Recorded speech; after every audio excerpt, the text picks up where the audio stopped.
그래서 디톡스 할 때 아까 말씀드린 것처럼 장에서의 그 장벽이 장벽 역할을 잘 해줄 수 있도록 도와주는 과정이 한 가지가 있고, 장 내에서 유해 물질들이 독소들이 잘 생기지 않도록 환경을 바꿔주는 것이 중요한데, 그 중에 대표적인 것으로 장내 미생물의 밸런스를 맞춰주는 그런 방법으로 접근을 하고요. 간 해독을 도와주는 방법으로는 사실 간이 알아서 잘 합니다. 근데 간이 공장 역할을 할 때 필요한 그 물질들이 있습니다. 그러니까 독성이 있는 물질을 해독을 할 때 크게 두 가지로 나뉘어서 작동을 한다고 하는데, 이 각각의 단계에서 해독할 때 간이 필요하는 물질들이 있어요. 근데 이러한 물질들은 대부분 비타민이나 미네랄 그런 것들인데, 그것은 몸 안에 축적되는 양이 한계가 있습니다. 우리 비타민 아무리 먹어도 여분의 비타민들은 다 몸 밖으로 나간다고 얘기를 하지 않습니까?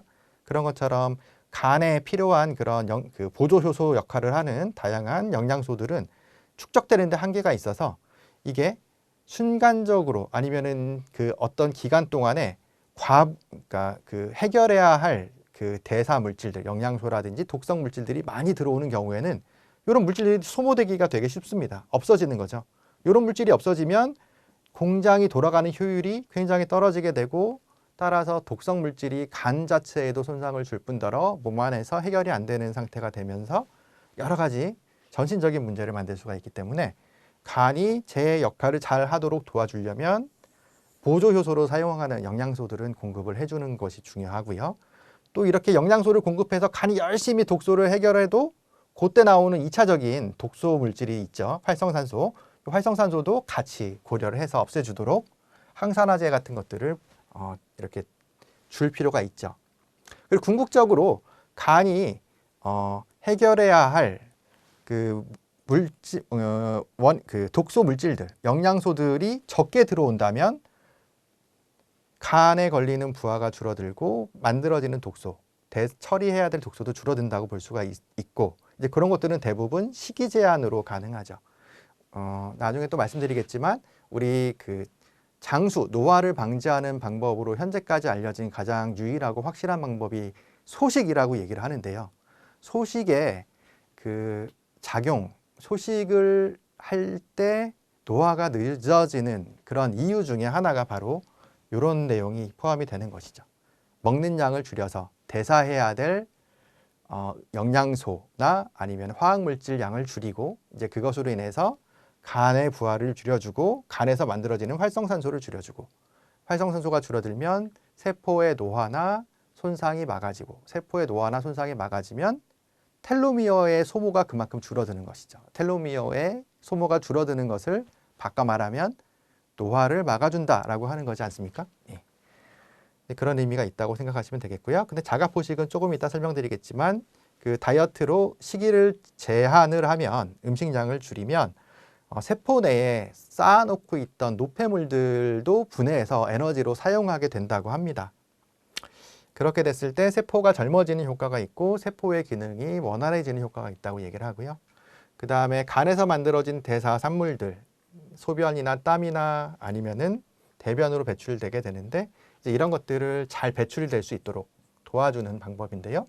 특히나 간에서 만들어지는 대변으로 배출되는 노폐물들은 대부분 담즙산이라고 하는 바이레시드라고 하는 물질의 포합, 같이 붙어서 이렇게 분비가 돼서 배설이 되게 되는데, 담즙산 같은 경우에는 주성분이 콜레스테롤이고, 이것은 장에서 이제 거의 다시 재흡수가 됩니다. 이제 그런 것들을 재흡수율을 막아주면서 몸 밖으로 잘 나가게 도와주기 위해서 뭐 이런 식이섬유 같은 것들을 투여한다, 이렇게 되어 있죠. 식이섬유는 장에서 담즙을 흡착해서 몸 밖으로 나가도록 도와주는 역할을 한다고 알려져 있습니다.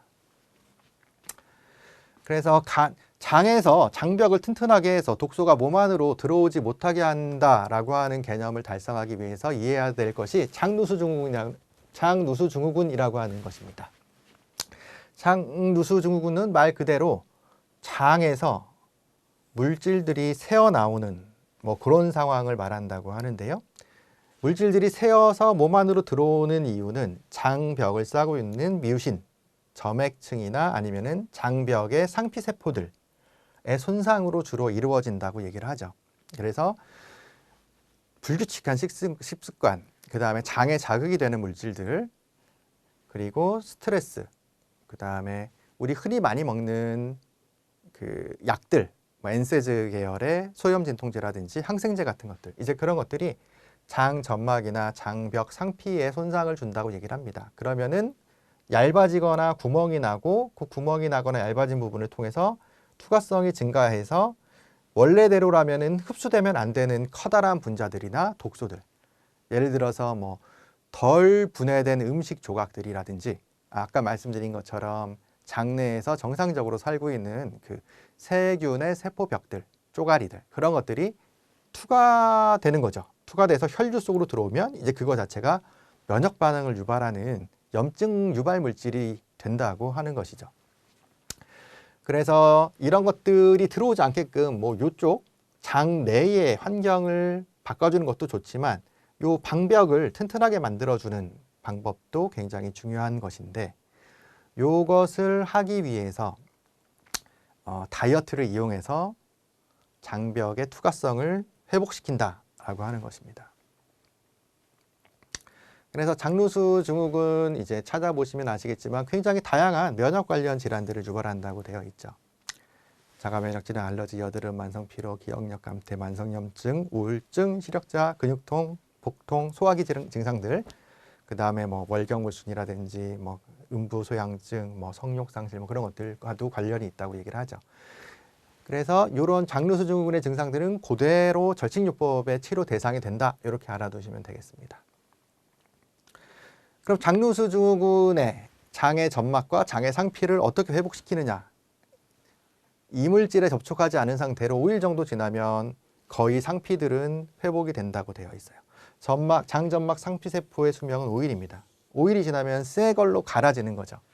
근데 다른 물질들, 장벽에 손상을 주는 여러 가지 요인들의 노출을 차단해 줌으로써, 5일 이상 차단해 줌으로써 요 장벽 재생을 가장 촉진시키고 확실하게 만들어주는 것이죠. 그 다음에 장 내에서 서식하는 그 여러 장내 환경을 결정하는 요인 중에 하나가 이제 장내 미생물의 밸런스인데요. 장내 미생물은 크게 세 가지가 있다고 얘기를 하죠. 유익균, 중간균, 그 다음에 유해균. 유해균은 이게 일정 단위 이상으로 증식했을 때 질병, 뭐 브루셀라라든지 다양한 그 설사를 유발하거나 장염을 유발하는 질병 유발 세균, 병원상 세균이라고 한다면, 그 다음에 중간균은 뭐 병은 일으키지 않지만 특별하게 유익하지도 않은 뭐 그런 것들이라고 할 수가 있고요. 유산균은 유해균의 증식을 기량적으로 막아주는 대부분 유산대사균들이라고 설명을 하는데요.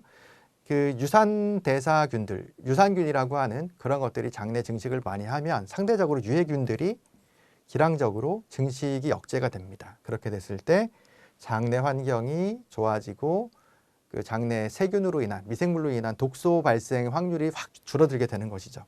그래서 이것은 요새 흔히 많이들 드시는 프로바이오틱스 형태로 우리가 환자의 특징에 맞게 공급해 줄 수도 있습니다. 이런 프로바이오틱스에 대한 연구들은 많이 이루어지고 있는데, 이제 어떤 프로바이오틱스들은 이제 비만 자체를 억제해 주는 뭐 그런 효과가 있다고 알려진 것들도 있죠.